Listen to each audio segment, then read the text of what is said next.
हाँ बच्चों, आज मैं आप लोगों को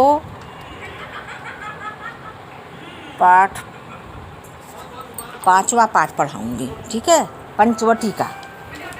ठीक है, पंचवटी का है, इसी को आज मैं पढ़ा दे रही हूँ। और इसके रचयिता कौन है? मैथिली शरण गुप्त जी हैं। हाँ ठीक है, चलिए देखिए। पहला, चारु चंद्र की चंचल किरणें खेल रही हैं जल थल में, स्वच्छ चांदनी बिछी हुई है अवनी और अंबर तल में, पुलक प्रकट करती है धरती हरित तृणों की नोकों से, मानो झीम रहे हैं तरु भी मंद पवन के झोंकों से। ठीक है बच्चों, अब इसका कठिन शब्द जो है उसको मैं पहले बता दूं, तब उसकी फिर संदर्भ प्रसंग व्याख्या चलूं। ठीक, जैसे चारु माने सुंदर, अवन माने पृथ्वी या धरती, अंबर तल, अंबर तल माने आकाश तल नीचे, पुलक माने प्रसन्नता हर्ष खुशी, हरित माने हरे भरे, तृणों माने घास, झीम रहे माने झूम रहे, तरु माने वृक्ष। ठीक है बच्चों, अब इसका संदर्भ देखिए। प्रस्तुत पद्यांश हमारी पाठ्य पुस्तक के खंड काव्य के पंचवटी शीर्षक कविता से लिया गया है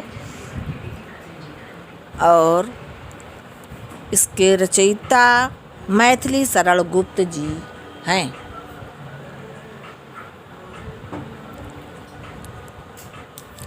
अब प्रसंग इसका देखिए। प्रस्तुत पद में कवि ने चांदनी रात में पंचवटी की प्राकृतिक सुंदरता का वर्णन किया है। इसका व्याख्या देखिए। अब संदर्भ सब यही रहेगा जितना वो है। व्याख्या इसका देखिए। मैथिली शरण गुप्त जी पंचवटी के रात्रिकालीन सौंदर्य का वर्णन करते हुए कहते हैं कि सुंदर चंद्रमा की चंचल किरणें जल और थल के सभी स्थानों पर क्रीड़ा कर रही हैं, अर्थात खेल रही हैं। धरती से लेकर अवनी है ना, अवन माने धरती, कह रहे हैं धरती से लेकर आकाश तक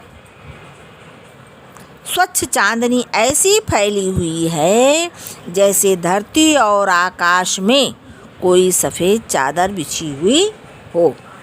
ठीक बच्चों, फिर है ना, पुलक प्रकट करती है धरती हरित की तृणों की नोकों से। कह रहे हैं धरती अपनी पुलक माने प्रसन्नता को प्रकट करते हुए हरे घास के तिनकों की नोक के माध्यम से उन्हें हिला हिलाकर सूचित कर रही है। अर्थात कहने का मतलब कि तिनकों की नोक चांदनी में चमकती है और उसी चमक के कारण पृथ्वी की प्रसन्नता व्यक्त हो रही है, ऐसे भी कह सकते हैं हम। ठीक है, फिर है आगे,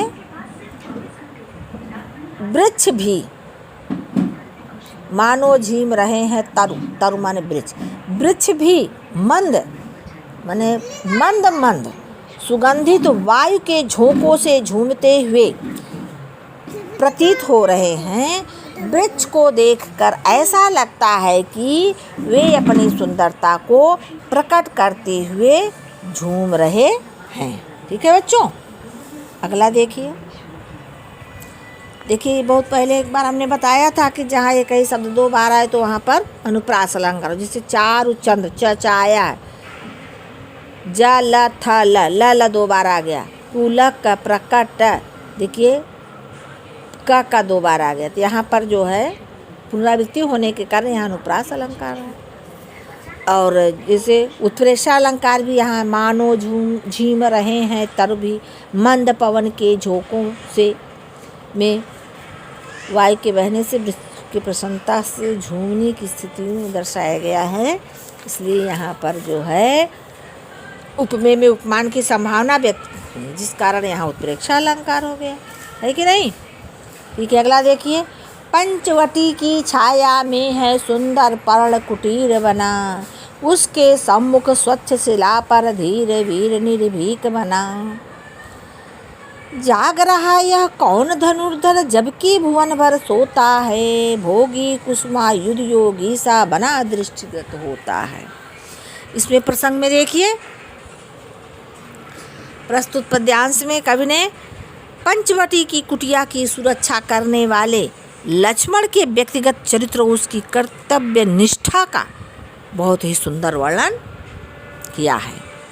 व्याख्या इसका है कि मैथिली सरल गुप्त जी कहते हैं कि पंचवटी की छाया में सुंदर पत्तों की कुटिया बनी हुई है।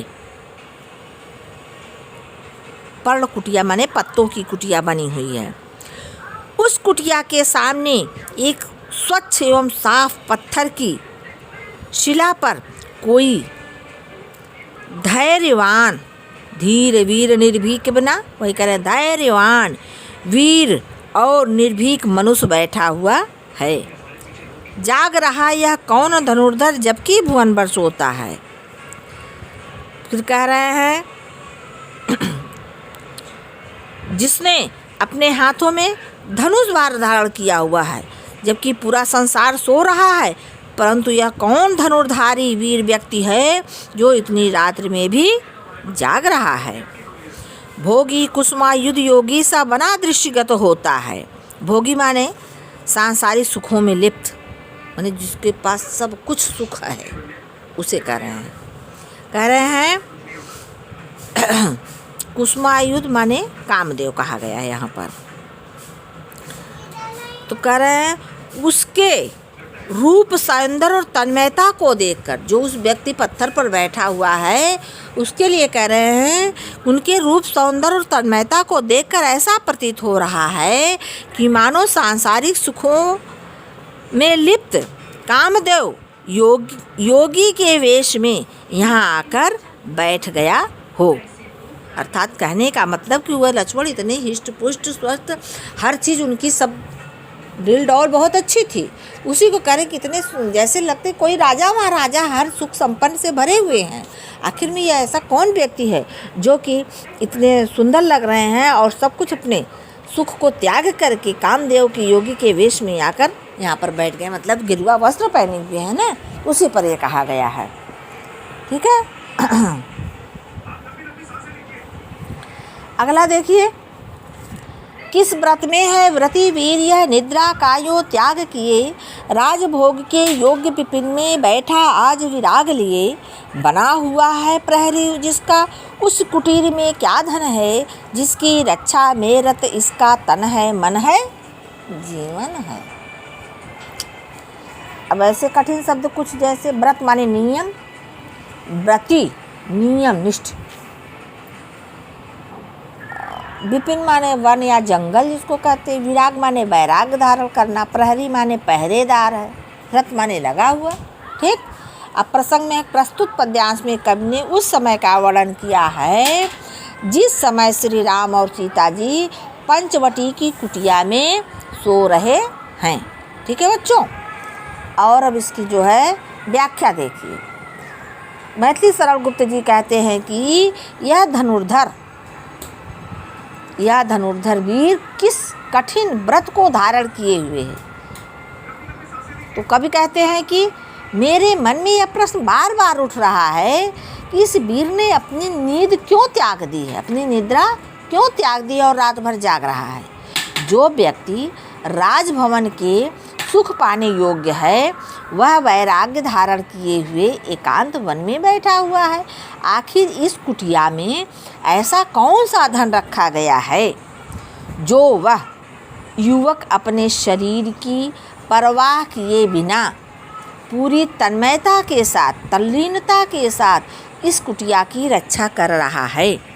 इस कुटिया में निश्चित रूप से कोई अमूल्य वस्तु है जिसकी रक्षा के लिए वह धनुर्धारी वीर अपना तन मन व जीवन तक अर्पित किए हुए हैं। ठीक है ना बच्चों, आ गया समझ में आप लोगों को? ठीक, फिर आगे भी देखिए। मृत्यलोक मालिन्य मेटने स्वामी संग जो आई है, तीन लोक की लक्ष्मी ने यह कुटी आज अपनाई है। वीर वंश की लाज यही है, फिर क्यों वीर न हो प्रहरी। विजन देश है निशा शेष है, निशाचरी माया ठहरी। बहुत अच्छी बात है बच्चों। देखिए कह रहे हैं मृत्यलोक माने मृत्युलोक, मालिन्य दोष, मेटने माने मिटाने,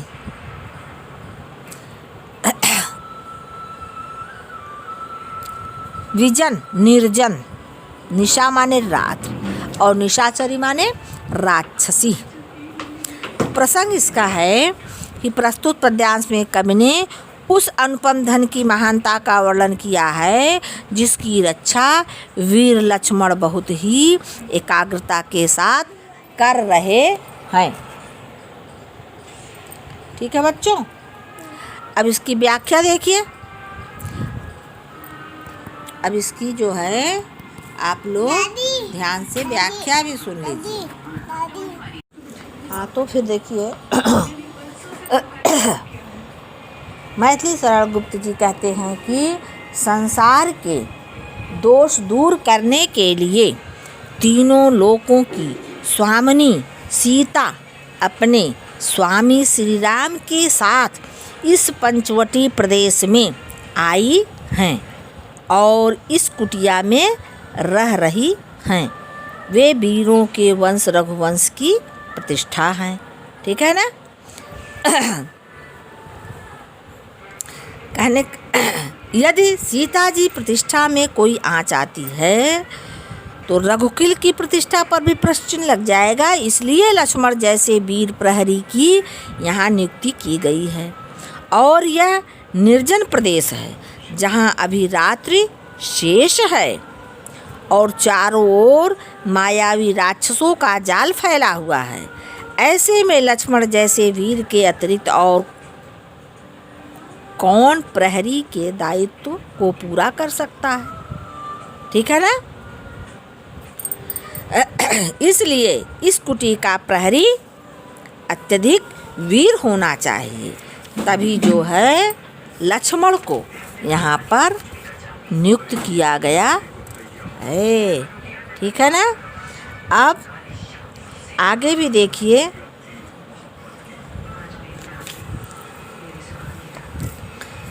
स्वच्छ चांदनी बिछी हुई है, नहीं क्या ही स्वच्छ चांदनी है यह, क्या ही निस्तब्ध निशा है, स्वच्छंद सुमंद गंध वह निरानंद है कौन दिशा। बंद नहीं अब भी चलते हैं नियत नटी के कार्यकलाप, पर कितने एकांत भाव से कितने शांत और चुपचाप। ठीक है? कह रहे हैं निस्तब्ध माने सन्नाटे से युक्त, निशा माने रात, स्वच्छंद माने स्वतंत्रता पूर्वक, सुमंद माने मंद और कठिन, नियत नटी माने प्रकृति रूपी नर्तकी, कार्यकलाप कार्य करना, काम करना। इसका प्रसंग है कि प्रस्तुत पद्यांश में कवि ने प्रकृति के सौंदर्य, शांत स्वभाव और वहाँ की चारों ओर बिखरी चांदनी का बहुत ही सुंदर वर्णन किया है। व्याख्या है, मैथिली शरण गुप्त जी कहते हैं कि पंचवटी के प्राकृतिक सौंदर्य को देखते हुए लक्ष्मण सोचते हैं कि पंचवटी में कितनी स्वच्छ और चमकीली चांदनी है तथा रात भी बहुत शांत है। ठीक है? स्वच्छ सुगंधित वायु मंद मंद बह रही है। पंचवटी में किस ओर आनंद नहीं है, अर्थात चारों दिशाओं में आनंद ही आनंद फैला हुआ है। कोई भी दिशा आनंद रहित नहीं है। इस समय चारों ओर पूर्ण शांति है, सभी लोग सो रहे हैं। ठीक है।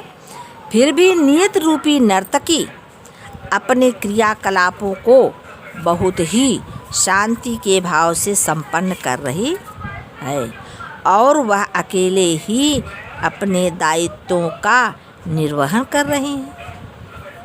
ठीक है।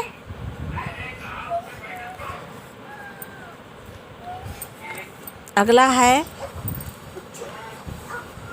बिखेर देती वसुंधरा, है बिखेर देती वसुंधरा मोती, सबके सोने पर रवि बटोर लेता है उनको सदा सवेरा होने पर, और विराम दायिनी अपनी संध्या को दे जाता है शून्य श्याम तनु जिससे उसका नया रूप झलकाता है। ठीक है। वसुंधरा माने पृथ्वी, रवि माने सूर्य, बटोर लेता माने एकत्र करना, विराम दायिनी आराम देने वाली, शून्य माने आकाश, तनु माने शरीर। कठिन शब्द यही हैं। तो कर रहे प्रसंग में प्रस्तुत पद्यांश में कवि ने पंचवटी के प्राकृतिक सौंदर्य व क्रियाकलापों का चित्रण लक्ष्मण के माध्यम से किया है। ठीक है। व्याख्या इसका है कह रहे हैं है बिखेर देती वसुंधरा मोती, सबके सोने पर लक्ष्मण है बिखेर देती मोती, कह रहे हैं कि जब लक्ष्मण पंचवटी में पर्णकुटी के बाहर शिला पर बैठकर प्रकृति रूपी नर्तकी के कार्यकलापों के विषय में सोच रहे हैं, तब जब संसार के समस्त प्राणी सो रहे हैं, तो कह रहे हैं कि देखिए यहाँ से इसका उत्तर है कि मतलब ये तो इतना पहले का बता दिया गया आप लोगों को, कैसे कैसे जब लक्ष्मण बैठ करके सोच रहे हैं, तो कह रहे हैं उस समय क्या हो रहा है, उस समय यह पृथ्वी क्या कर रही हैं। कह रहे हैं उस समय यह पृथ्वी प्रसन्न होकर, है ना, है बिखेर देती वसुंधरा मोती, सबके सोने पर। कह रहे हैं जब समस्त प्राणी, जब संसार के संपूर्ण प्राणी सो रहे होते हैं, तो उस समय यह पृथ्वी प्रसन्न होकर छोटे छोटे ओस कणों के रूप में सभी जगह मोतियों का खजाना बिखेर देती हैं, और प्रातः काल होते ही सूर्य अपने किरण रूपी हाथों से उन मोतियों को बटोर लेता है। ठीक है कि नहीं है। कह रहा है कि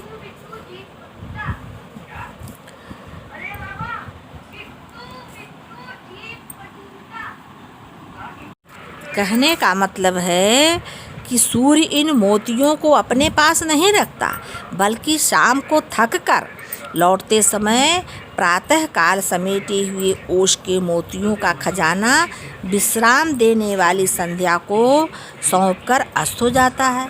ठीक है ना। ऐसा लगता है जैसे संध्या ने अपने श्यामल तन को मोतियों से सजा लिया हो, जिससे उसका नवीन सौंदर्य झलक रहा है। अगला देखिए, सरल तरल जिन तुहिन कणों से हंसती हर्षित होती है, अति आत्मीया प्रकृति हमारे साथ उन्हीं से रोती है, अनजानी भूलों पर भी वह अदय दंड तो देती है, पर बूढ़ों को भी बच्चों सा सदैव भाव से सेती है माने रक्षा करती है। तुहिन कर माने ओस की बूंदे, अदय माने दया है, निर्दय, सदैव माने दया से भरा हुआ, युक्त। ठीक है। देखिए इसकी प्रसंग देख लीजिए। पहले प्रस्तुत पद्यांश में कवि ने रात्रि के शांत वातावरण में कुटिया के बने हुए प्रहरी लक्ष्मण के हृदय में प्रकृति के प्रति उठते विचार को प्रस्तुत किया है। व्याख्या है, मैथिली सरल गुप्त जी कहते हैं कि लक्ष्मण जी सोच रहे हैं कि यह प्रकृति ओश की बूंदों के माध्यम से अपनी प्रसन्नता प्रकट और वेदना की स्थिति में अति आत्मीय बनकर आंसू बहाती हुई मालूम होती है।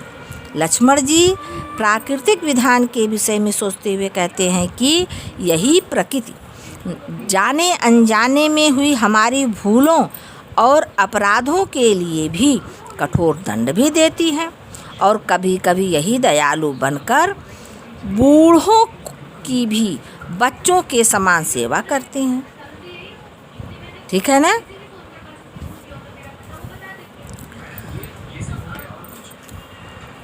अगला है 13 वर्ष व्यतीत हो चुके हैं, पर है मानो कल की बात। वन को आते देख हमें जब अर्थ अचेत हुए थे तात। अब वह समय निकट ही है जब अवधि पूर्ण होगी वन की, किंतु प्राप्ति होगी इस जन को इससे बढ़कर किस धन की। बहुत अच्छा यहाँ पर है, देखिए। व्यतीत गया माने बीत गया, आर्त माने दुखी, अचेत माने बेहोश, तात माने पिता, अवधि माने समय। इस जन को माने अपने को लक्ष्मण कर रहे हैं, इस जन को माने इस लक्ष्मण को। ठीक है। प्रसंग है कि इस पद में पंचवटी पर पहरा देते हुए लक्ष्मण अपने अतीत का स्मरण करते हुए बहुत ही सुंदर वर्णन किए हैं, बहुत ही सुंदर वर्णन किया गया है कि मतलब सोच रहे हैं कि यदि 13 साल हमको यहाँ पर रहते हुए बीत गया है, उसी को याद कर रहे हैं, इसी का इसमें वर्णन किया गया है। व्याख्या इसका देखिए। मैथिली सरल गुप्त जी कहते हैं कि लक्ष्मण जी सोच रहे हैं कि आज वनवास को 13 वर्ष बीत चुके हैं, आज वनवास को 13 वर्ष बीत चुके हैं, फिर भी लग रहा है मानो कल की ही बात है। मतलब अभी 13 साल नहीं बीते, अभी कल ही है। जब हम वन के लिए प्रस्थान कर रहे थे, जब वन के लिए आ रहे थे अयोध्या से, कहने जब हम वन के लिए प्रस्थान कर रहे थे तो पिता जी कैसे दुखी थे और अचेत हो गए थे, माने बेहोश हो गए थे। अब बस वनवास की अवधि बीतने ही वाली है, मात्र अब कुछ ही शेष समय बचा हुआ है। जब हम अयोध्या लौट जाएंगे, मुझे इस वनवास की अवधि में श्री राम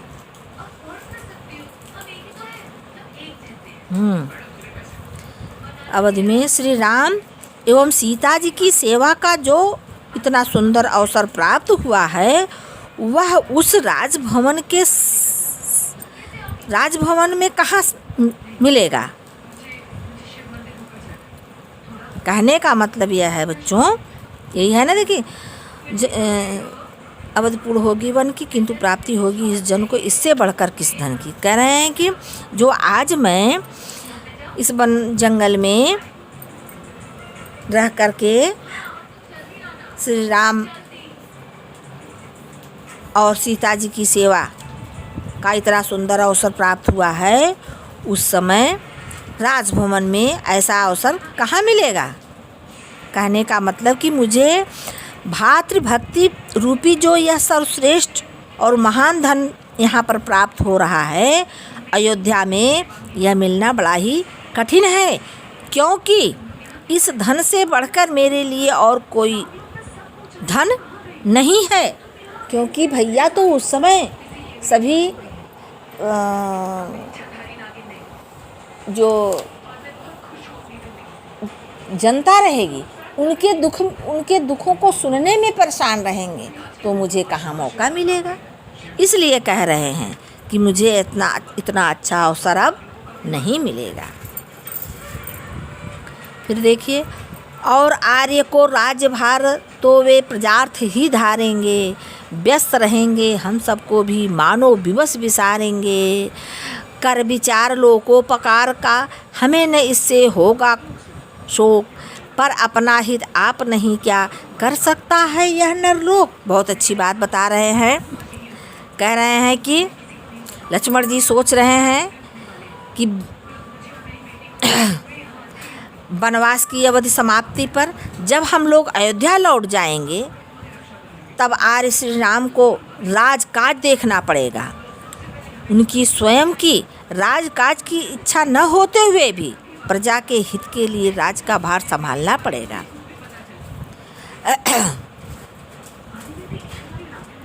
और विवश होकर वे हम सबको भूल जाएंगे। लेकिन हमें इसका कोई दुख नहीं होगा, क्योंकि हम जानते हैं कि वे लोगों के उपकार के लिए ये कार्य करेंगे। लक्ष्मण जी के मन में एक सवाल और उठता है, एक बात और समझ में आती। कहते हैं कि क्यों नहीं लोग स्वयं अपनी भलाई कर सकते, इसके लिए राजा पर निर्भर रहना क्या आवश्यक है? यदि सभी अपना और दूसरों का भला स्वयं करने लगे तो यह सारा संसार कितना सुंदर और सुखद हो जाएगा। ठीक है बच्चों, अब ये आपका आज चैप्टर समाप्त हो गया। अब आप लोग इसको बहुत अच्छे से पढ़िए, और पढ़ेंगे तो कहीं भी ऐसा नहीं है जो आप लोगों को नहीं समझ में आएगा, आप लोगों को समझ में आ जाएगा, क्योंकि ये आप लोग सब कुछ जान भी रहे हैं। बहुत कठिन चैप्टर नहीं है, अगर जहाँ नहीं आएगा तो वहाँ मुझसे पूछने का भी कष्ट करेंगे। ठीक है बच्चों, चलिए अब इसको आप लोग लिख करके मेरी कॉपी में दिखाइएगा। धन्यवाद बच्चों, थैंक यू।